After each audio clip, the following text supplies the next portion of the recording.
Mapagpalang araw sa ating lahat. This time, pag-usapan naman natin ang ibang products ng Lean & Green. Once again, this is Dr. Rodel Lega, your naturopathic medicine doctor.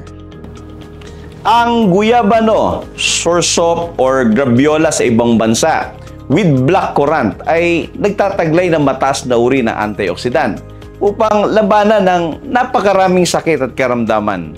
Alam mo ba na natuklasan ng mga eksperto na ang guyabano ay nagtataglay ng AA agent o yung tinatawag na Annonaceous acetogenin na siyang itinuturong sangkap na tumutulong para mapaliit ang anumang bukol o kanser sa ating katawan.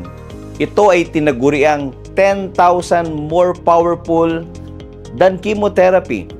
Ang blackcurrant o berries na kung tawagin sa atin ay duhat ay may mataas na taglay na anthocyanins na siyang pumipigil sa pagkakaroon ng bukol sa ating katawan.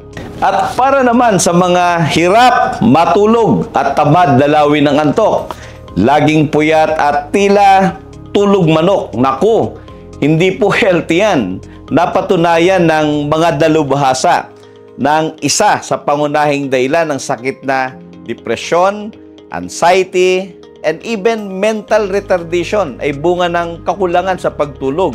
Ito rin ang itinuturong dahilan kung bakit marami sa mga kabataan ang mahina ang ulo pagdating sa mga klase at nauuwi kadalasan sa kawalan ng interes sa pag-aaral.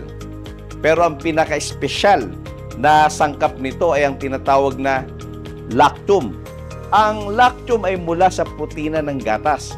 Ito'y nagbibigay ng kakaibang calming effect sa ating utak upang magkaroon ng maayos, matiwasay at mahimbing na pagtulog. Kaya sa malakas at masiglang pangangatawan at may masarap na pagtulog, ugaliing uminom ng guyabano with blackcurrant.